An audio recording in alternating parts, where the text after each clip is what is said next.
Moi j'appelle ça des hotspots de biodiversité. Ça offre de nombreuses possibilités pour la reproduction. C'est un lieu de refuge pour beaucoup d'amphibiens et également la chasse. Par exemple, les libellules, elles vont se percher sur les carex, les joncs, et elles vont être en attente et elles vont chasser. C'est un milieu qui est assez commun en Île-de-France, mais en forte régression, à cause notamment de l'enrichissement du milieu, à cause de l'activité humaine. Les espèces exotiques envahissantes aussi sont des problématiques assez importantes et qui menacent aussi ces écosystèmes.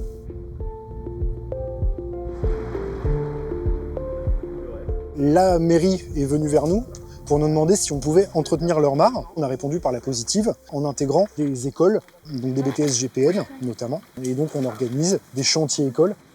Alors ça fait complètement partie de leur programme, puisqu'ils doivent à la fois apprendre à réaliser des chantiers, ils doivent aussi apprendre à encadrer des chantiers. Et donc là on intervient effectivement sur une mare pour le syndicat de l'Orge avec qui on collabore justement dans le cadre de ces chantiers, entre autres. Donc faire attention parce que ça c'est une plante qui est commune, mais on n'a pas beaucoup dans la mare. On a fait une préétude en fait en 2023. On a fait un suivi de la flore notamment, de la mare, et on a, sur la base de cette étude, donné des préconisations de gestion. Là, les préconisations, c'est enlever notamment les massettes, réouvrir la mare. On essaie d'enlever un maximum de rhizomes. On coupe aussi un peu de ligneux à la scie à main. Donc du coup, pour le moment, c'est très très manuel.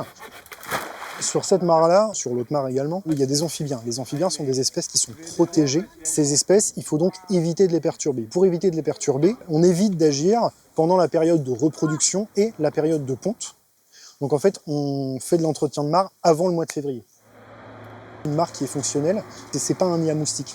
Si on a une problématique de moustiques, mieux vaut restaurer la mare, faire de l'arrachage, permettre aux amphibiens de venir s'y réfugier, faire des petits tas de bois le long de la rive pour permettre de faire des micro-habitats. Et en fait, tout ça permettra d'éviter la prolifération des moustiques.